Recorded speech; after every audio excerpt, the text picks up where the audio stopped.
Həmin bu reklam çarxı üçün yazılan musiqi həm müəllifə də məxsus ola bilər, həm reklam şirkətinin sahibinə də məxsus ola bilər. Artıq bu musiqi çarxı kimin adına qeydiyyata aparırsa, o ona məxsusdur. Əmtəə nişanı qeydiyyata aldığı zaman həmin ölkədə hardakı qeydiyyata almısınızsa, o ölkədə artıq qeydiyyata alınıb.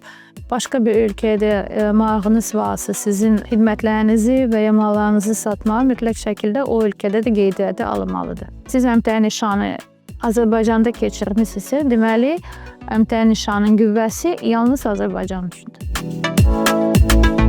Əgər hər hansı bir kitab əsəri müəllif tərəfindən müəlliflik hüquqları alınıbsa, deməli, məhz onun müəlliflik hüquqları daşıyır.